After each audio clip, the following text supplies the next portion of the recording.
Well, good morning. Hey, good to see you guys. Great to have you here. And those of you that are joining us online, great to have you guys along as well. Grab a Bible if you got one and get to 1 Kings chapter 19 this morning. 1 Kings chapter 19 today. And if you didn't bring a Bible, you can power up or open up, grab one of these that are around you and go to page 245 in those. 1 Kings chapter 19 is on page 245 of those, and we'll meet there in just a second. 1 Kings chapter 19. We're in day 22, week number 4, of something that we've called the 40-day lab. And if you're just catching up with the series with us today, first of all, welcome. Let me catch you up on kind of where we've been all along. What we've said is most of us, when it comes to life with God, settle for far too little. Most of us, when it comes to experience and encounter God, we treat it like an academic exercise, and almost purely an academic exercise. We show up to a place, we listen to a qualified expert, so to speak, who teaches us the information that we need to know in order to prepare us for an exam that we know is coming sometime at the end. And as important as that is, most of us treat it like that's all there is to life with God. In fact, we would have to be honest to admit, most of us, life with a capital L with God, doesn't go any further than that. What we've said all along throughout this series is God wants better for us, and He always has than that. In fact, there's this pattern that if you look for it, you see show up over and over and over in the story of God, where God makes a promise to His people. He wants them to experience something or realize something that they've not experienced or realized before, and He makes them a promise. He gives them a lecture. But the people have a really tough time making the transition between the lecture and their real life. And so God takes a representative of the people, or sometimes some representatives of the people, and He invites them into a lab for 40 days and 40 nights, where they get to live into the experience, the promise of God. The lecture, so that they learn to spot it in everyday life, so that not only can they live it, they can lead it in everyday life wherever they go. It's a lab. And just like in organic chemistry or geology or biology, if you've ever had a class with a lab, you know the lab is the bridge between the lecture and everyday life. And all through the story of God, we see representatives of the people of God invited in the lab to live in a controlled environment, to experiment with the promise of God, to prepare them to live into the promise of God and to lead others into the promise of God every single day. Last week we looked as the people of Israel stood outside of the land that God had promised, and they allowed the problems of life to be closer to their spiritual eyes than the power and the presence and the person of God. And as a result, they settled for far less than God's best for the rest of their lives. We talked about how to not let that happen to us. But today I want to ask the question from the other side of the equation. What do you do when you do engage God's promise and your experience of God's promise seems to be a lot less than you hoped for? What do you do when you do have the courage to run into the land and you find yourself in the land bleeding out because of the battle with the giants that still live there?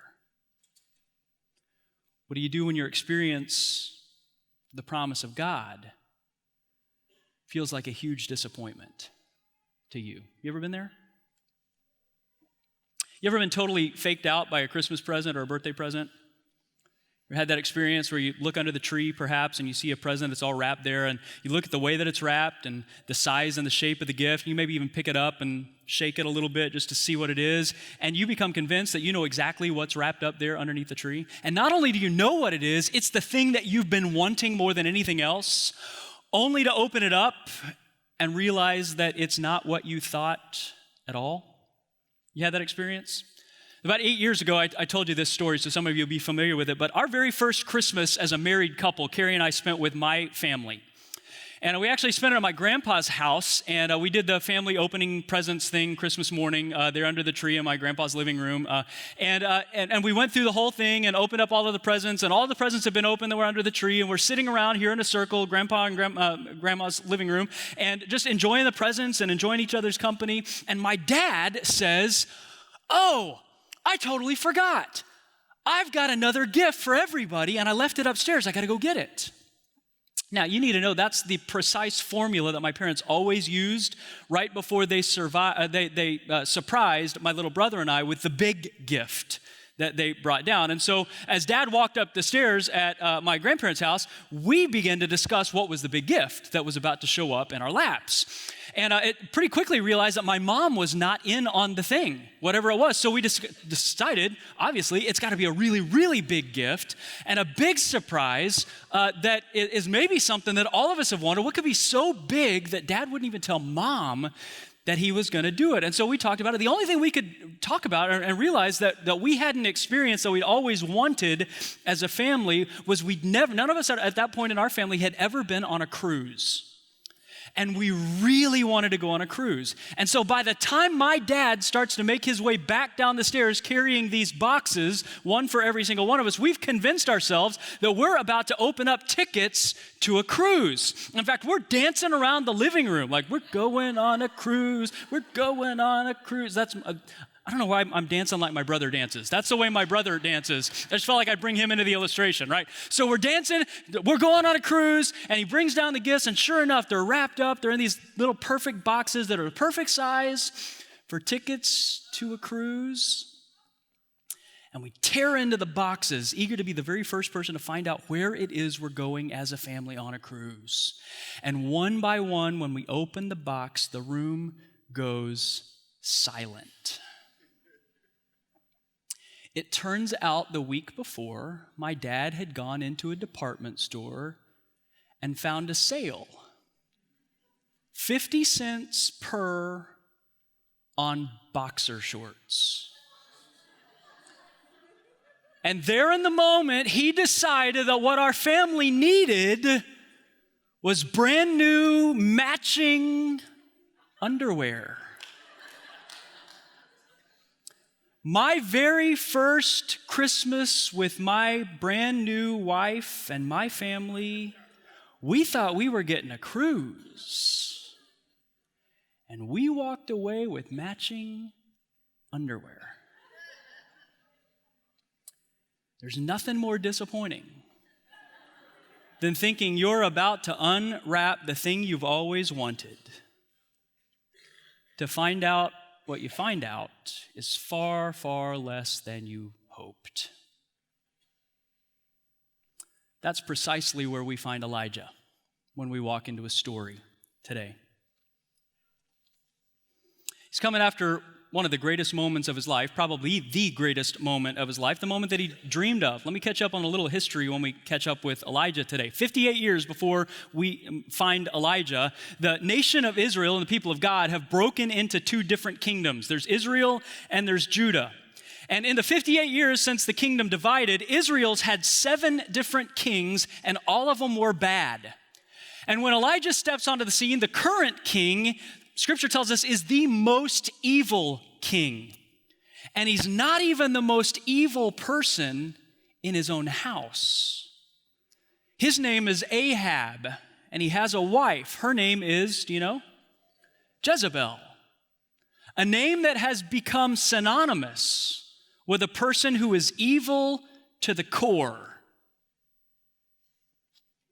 The whole nation's turned against God when we meet Elijah. Nobody seems to have the courage to lead till Elijah shows up.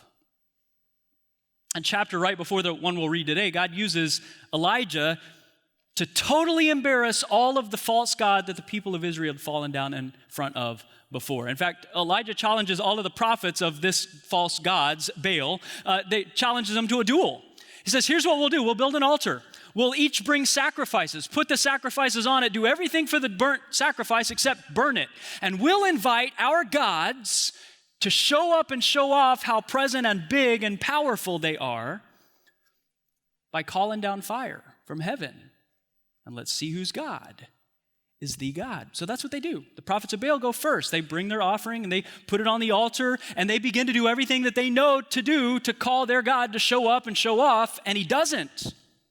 And they're dancing and they're chanting and they're doing rituals, they're cutting themselves, they're begging and crying out for this God to show up and show off, and he doesn't. And Elijah starts to taunt him. You know, where is he at? Maybe he's busy. Maybe he went on a vacation. Maybe he's going to the restroom. Where's your God? I don't know where he is. Do you know where he is? And they don't know where he is. Then it's Elijah's turn. And Elijah puts the offering on the altar, and he douses it with water. And then he pours water in the trench all the way around the offering. And he steps back and he asks his God, the God, to show up and show off who he is in person with power. And God does. He totally incinerates the offering, laps up all of the water in the trough all around the altar. And the people of Israel fall down in worship and fear. And Elijah thinks, this is it. This is the moment we've been waiting for. This is the moment I've been hoping for my whole life. And all of Israel's history is pointed towards this moment right here. This is the moment where the name and fame of God is shown up and shown off. And the people live into the promise that they've never lived into before. And they experience the presence of God in person every single day. But on the backside of the moment, it doesn't turn out like Elijah had hoped. Look at 1 Kings chapter 19, beginning in verse 1.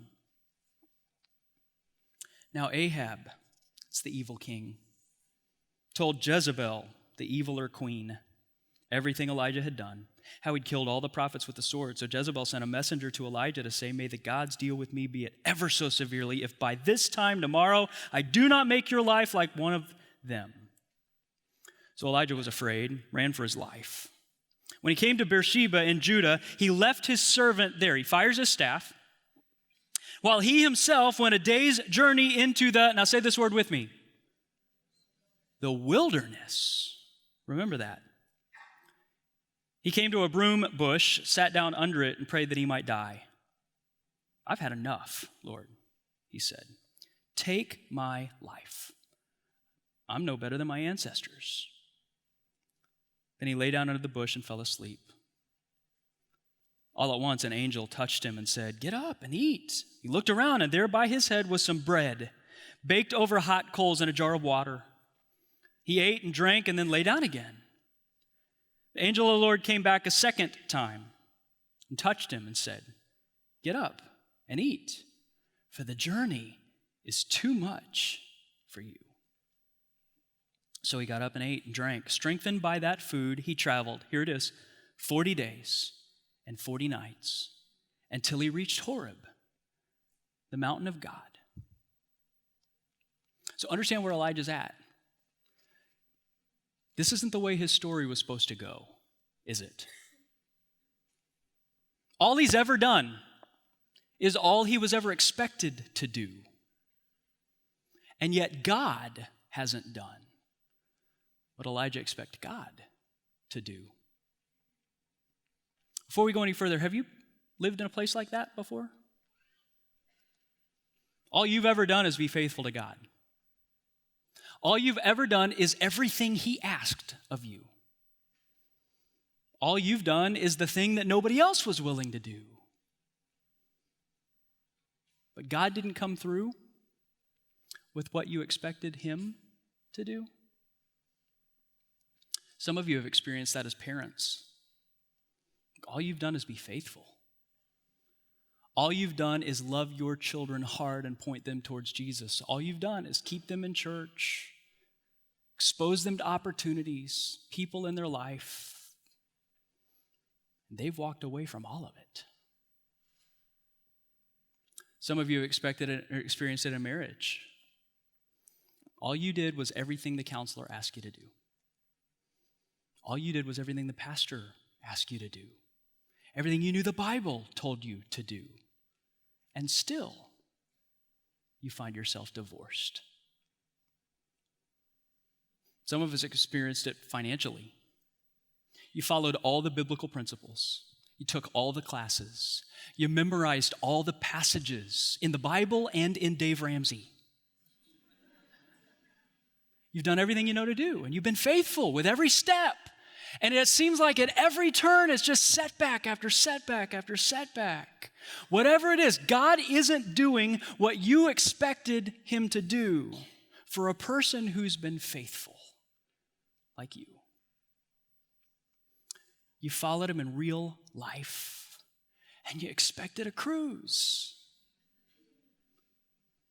And you're left holding nothing but the real life equivalent of underwear.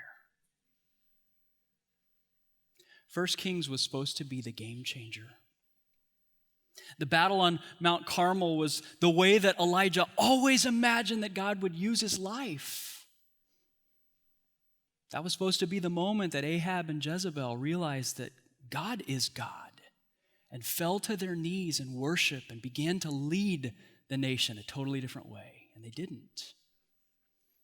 And even if they didn't, Elijah believed that the people who fell down and worshiped God would storm the castle and overthrow the king and the queen and bring in leaders who would lead in integrity and point towards God and live in the promise, the presence of God permanently that all of their history had pointed to. And none of it happens. In fact, when you get to 1 Kings chapter 19, it feels like they're a lot further away than they've ever been before. Elijah feels like a failure, like he's let God down. He's afraid God's let him down. Starting in verse 3, Elijah fires a staff and he walks a day's journey. Where does he go on his journey? What'd you say? The wilderness. If you're a student of the Old Testament, or if you were just here last week, you're supposed to ask a question when you see Elijah walk there. You're supposed to ask the question when you're familiar with the story of God, Elijah, what are you doing there? The wilderness? That's the opposite direction of the place that God's promised his presence permanently with his people. Why are you going to the wilderness? What are you doing there? The answer is he's quitting. Just like the nation of Israel last week, he's turning back towards Egypt. He's disappointed. He's discouraged. He's disillusioned. He's done. And he falls asleep under a broom tree, hoping that he won't wake up. He's not about to let Jezebel kill him, but he's begging God to take his life. The angel of the Lord shows up, which is what Bible scholars generally all believe is Jesus in the Old Testament. He wakes Elijah up and sends him into a 40-day lab for people who are discouraged, disillusioned, done. If you've ever lived there, this lab has something to say for you and something to say to me. On the 40-day journey, Elijah's invited to do 3 things. The first invitation he receives is to walk every step in the provision of God.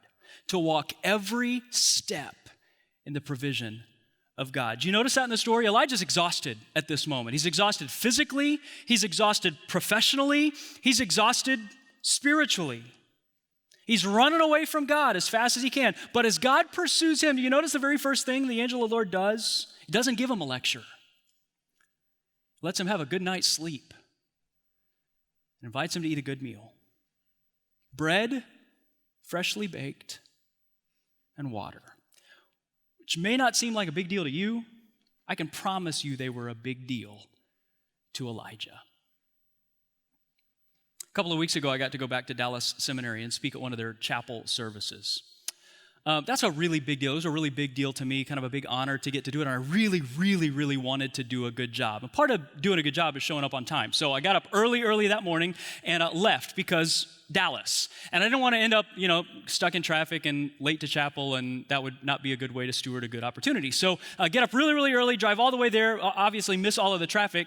And as I get there, I'm several hours early. I just decided I'd walk into the library and read through my message several times. Because again, I really wanted to do a good job. It was a big, meaningful honor for me to get to do it. So I wanted to do a great job. And I just decided I'd walk into the library. As I walk into the library, I took a deep breath in.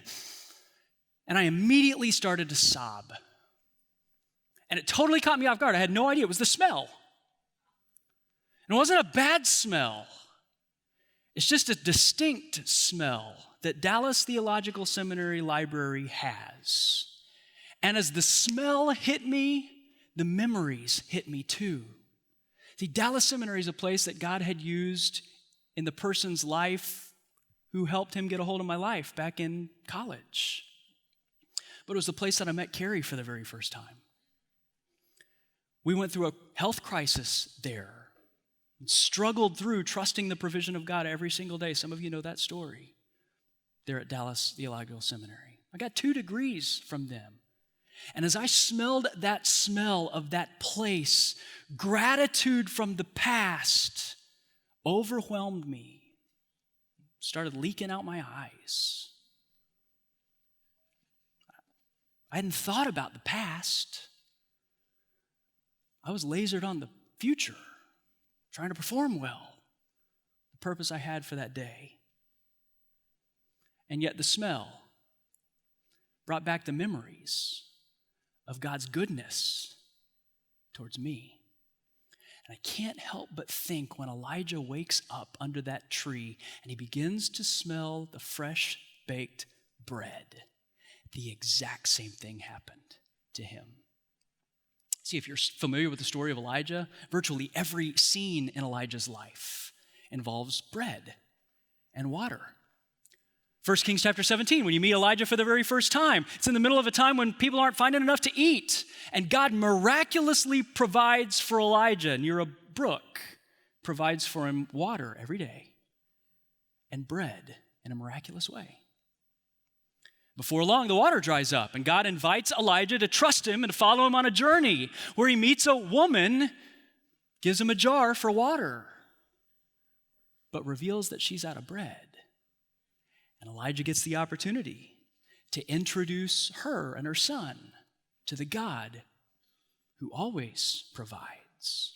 And the whole idea throughout Elijah's story is that God doesn't tend to make his people responsible for a trust fund of blessing. You know, where he loads you up on the front end and you have more than you need to live the rest of your life off of. Over and over and over in the story of God, God tends to give enough for the very next step, so that we never forget what the Lord tells Elijah. The journey, it's too much for you. That's a lesson that Elijah learns in the 40-day lab on the journey, that the Israelites learn wandering around in the wilderness, that the disciples live and learn all throughout the Gospels. God has not made us responsible for his success or for our success. His plan for you does not in any way depend on what you bring to the table. And he loves you too much to give you so much that you would ever believe that it does. We rarely have enough for the last step when God calls us to our first step. But all along the way as we walk with him, we find he always gives us enough for our next step with him. Remember what Jesus teaches us to ask for? Give us today our daily bread. Not a lifetime supply, not storehouse after storehouse after storehouse, just enough for our next step today. And we'll trust you again tomorrow. It's a lesson that Elijah learns. It's the first thing he's invited to in his 40-day lab. Walk every step in the daily bread provision of God. There's a second thing too. He's invited to move in the direction of God. To move in the direction of God. I don't know about you, but sometimes when I find myself disappointed with how God's provide, and I've served faithfully and done everything that I know how to do, and God doesn't seem to come through in the way that I thought he would, my response is to turn away and go the opposite direction of every place that I've experienced God or seen him work in my life. Which is exactly what Elijah does. He turns around and he begins to run towards the wilderness.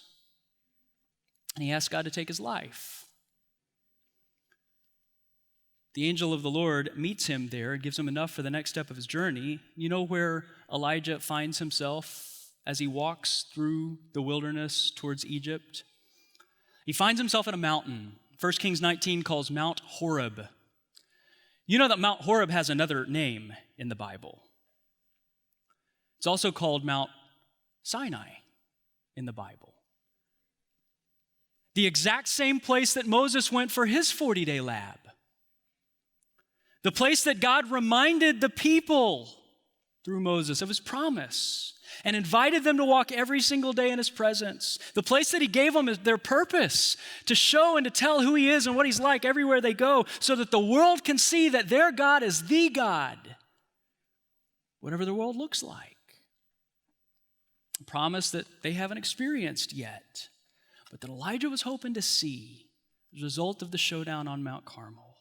Elijah finds himself on the same mountain in the wilderness, Mount Sinai, and probably in the very same cave where God revealed his glory to Moses. Look at the second half of chapter 19, verse 9. The word of the Lord came to Elijah, and he asked him the question that we need to ask him in a place like this, on a trajectory like his. What are you doing here, Elijah? What's the answer to the question? Well, there are kind of two answers to the question at this place, Mount Horeb, Mount Sinai, the mountain of God, right? I'm in the wilderness, God, because I quit. And I'm on the mountain, God, because you brought me here. He replied, I've been very zealous for the Lord God Almighty. The Israelites have rejected your covenant, your promise. They've tore down your altars, put your prophets to death with the sword. I'm the only one left, and now they're trying to kill me too. You hear the desperation from Elijah? He's saying, that's what I'm trying to tell you, God. That's why I'm here. Like I tried. It didn't work. I tried to be about everything that Moses was supposed to be about, that your people were supposed to be about. Tried to bring your people into your promise, and it didn't work. It failed. We failed. You failed. The promise won't ever happen, God. And Elijah's devastated. This is not the way it's supposed to look when God shows up, right? What gives? We'll keep reading. Verse 11. The Lord said, go out and stand on the mountain in the presence of the Lord, for the Lord is about to pass by. Then a great and powerful wind tore the mountains apart, shattered the rocks before the Lord. But the Lord was not in the wind. After the wind, there was an earthquake, but the Lord was not in the earthquake. After the earthquake came a fire, but the Lord was not in the fire. And after the fire came a gentle whisper. When Elijah heard it, he pulled his cloak over his face and went out and stood at the mouth of the cave. See, Elijah thought he knew exactly what it always looked like when God showed up. In fact, when he looked back at the story of God in Job chapter 38, we studied Job back in the spring. Remember, God shows up in the wind, in a thunderstorm for Job when God shows up. There on Mount Sinai, the 40-day lab, when God shows up for Moses, it's with fire and shaking of the mountain.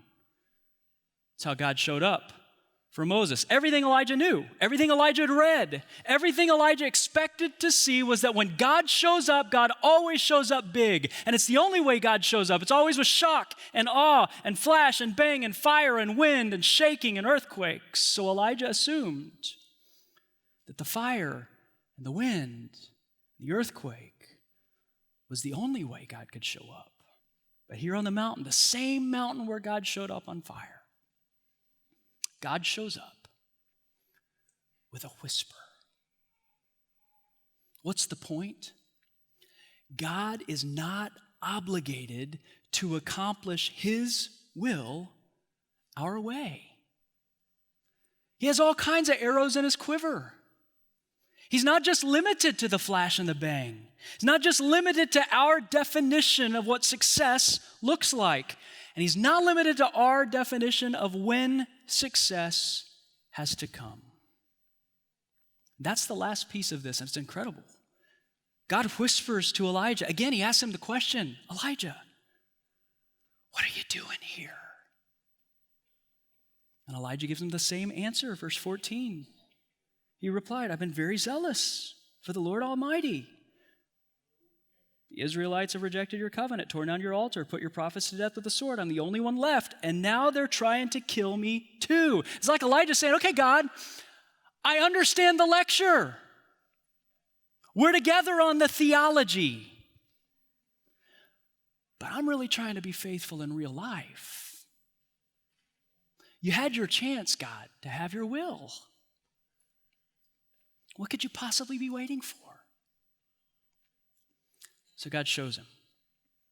not just Elijah's next step, but he shows Elijah that Elijah has an extremely limited perspective of what God's up to in this moment. Look what he says, verse 15. The Lord said to him, "Go back the way you came. Go to the desert of Damascus. When you get there, anoint Hazael, king over Aram. Also anoint Jehu, the son of Nimshi, king over Israel. And anoint Elisha, son of Shaphat, from Ebomola, to succeed you as prophet.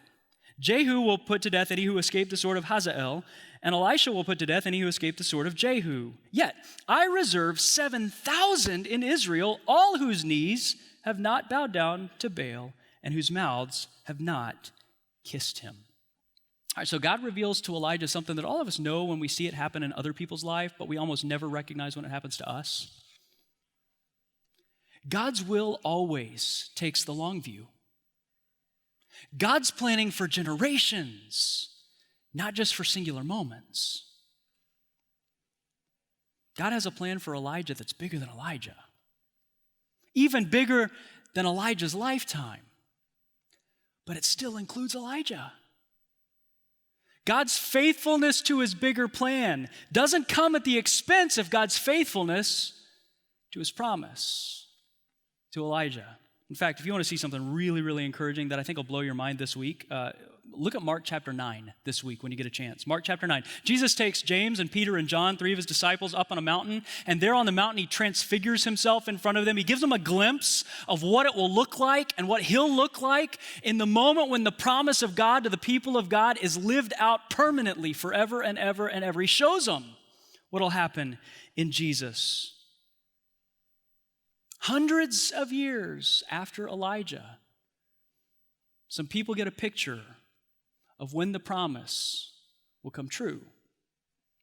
And you know who shows up on the mountain in Mark 9 alongside Peter and James and John? There are two other guys, Moses and Elijah. People that lived toward the promise of God without seeing it in their life. And it's like hundreds of years after Elijah, God's still revealing more of his plan to Elijah. And Elijah shows up on the mountain to get a glimpse of the longer view, success that God would bring and will bring the person of Jesus Christ. Elijah's desire was a good desire. But God's idea of success took a longer view than Elijah's. And aren't we glad? And can we agree that Elijah's desire was a holy desire? You see, it would be tempting to read this story of Elijah and just paint Elijah as a whiny baby who throws a fit, asks God to take his life because God doesn't give him what he wants. But notice about Elijah and what he says, what he keeps saying over and over. It's not just that his life is wrecked because of something selfish that Elijah wants and doesn't get. Elijah's life comes totally unraveled because he's not able to do what he knows God wants done. Look what he says over and over. God, I wanted your name and your fame to go out. I wanted your name to be held high. I wanted your people to live every day in your promise. All of the other nations to see who you are and what you're like. And for Elijah, the name and the fame of God being spread throughout the earth, the purpose of God is so core to his life that when doxology doesn't happen around him, it totally unravels his life. I mean, in some ways, we had to spend a lot less time trying to fix Elijah's heart, a lot more time allowing Elijah to do a work on ours, right? And Elijah had a godly mission. But he wanted his godly mission to work out the way that Elijah expected and the timing that Elijah demanded. And God's not obligated to accomplish his will our way or according to our whim. So they're in a 40-day lab. As he walks through the wilderness, Elijah's invited to spend 40 days trusting in the timing of God. Trusting in the timing of God. You're probably familiar with J.R.R. Tolkien, the author of the Lord of the Rings trilogy. What you may not know is that as he was trying to write The Lord of the Rings, he kept getting frustrated, just never felt like he found it. And he quit on The Lord of the Rings several different times, just put it on the shelf and walked away from the whole thing. And during one of the seasons, in the middle of one of the seasons when he walked away from writing The Lord of the Rings and just rings and put it on the shelf and decided, I quit, I'm not going to do it anymore, he wrote another short story that turns out to be a little bit autobiographical. And it's a story about a character, an artist named Nigel. And Nigel was commissioned by a town to paint a work of art for the town, and decides that in order to honor the town, in order to kind of live into his sweet spot, he would paint a beautiful tree on the wall of City Hall so that everybody could see it anytime they walked by. And for years, he worked on this masterpiece under the covering of a big canvas to keep people from seeing his progress. He worked on it for years. The story goes, after a little while, one day somebody walked by and pulled down the canvas. And when they pulled down the canvas, it revealed that after all of these years and all of this time, Nigel had only painted one small leaf. There was an outrage from the people around. They said, well, where's the rest of it? Nigel says, I'm trying. And he was trying. He just could never get it done. He had this vision in his mind, had this picture, he had this dream of what it would look like, and as hard as he tried, he just couldn't seem to capture it in real life. Does that sound familiar? It did to Tolkien. That's why he wrote it. As the story continues, Nigel dies. He finds himself sitting on a train traveling through heaven when suddenly he sees something off to the side. And he calls for the train to stop. And he climbs off of the rail car. And this is what it says. Before him stood the tree. His tree. Finished. If you could say that of a tree that's alive, with its leaves opening, its branches growing and bending in the wind, that Nigel had so often felt or guessed, and had so often failed to catch. He gazed at the tree, and slowly he lifted his arms and opened them wide. And he said, what a gift this is. See, what Tolkien was realizing is what Elijah had to learn in the 40-day lab, and what you and I have to learn in our everyday life as well. Because our God is faithful, every single thing you've been created to accomplish, He'll be faithful to complete. Means today's too soon to quit. However bleak it looks, however discouraged, disoriented, disillusioned, and empty you feel, however quiet His voice sounds, trust His timing. God's called all of us who follow Him to follow Him on a journey that's far too great for us. And that's good news. He's got a plan that doesn't depend on our performance, but for which He's given us everyday provision to move in His direction simply by taking the next step. One of the greatest gifts God can give to all of us is to remove all of our false hopes, all of our small dreams, and false senses of identity, and short-sighted and selfish definitions of success, so that we can find our hope and our identity and our meaning and our purpose and our success in the one who will never ultimately disappoint us, the God of the universe who whispers.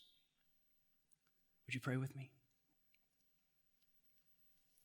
It's possible that you've come to this moment, longed for God to show up with a flash and a bang, but you realize even now He's whispering to you. And you've never put your trust in His provision. Jesus came to the earth to allow you to get up, have everything that you need: forgiveness, purpose, meaning, hope, and to walk with you, to live in you on a journey that's too much for you. And he offers it as a gift that costs you nothing.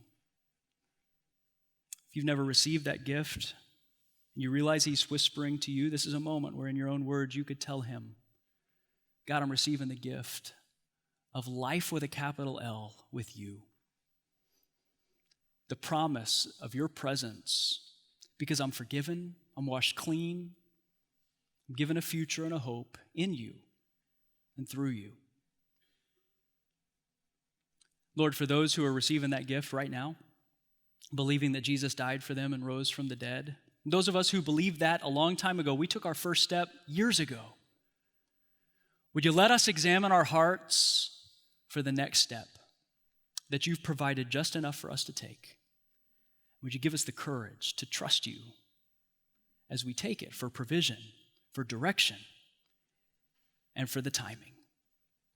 Would you let us walk step after step towards you, trusting in the end we'll receive a gift, that everything you created us to accomplish, you will be faithful to complete in Christ Jesus.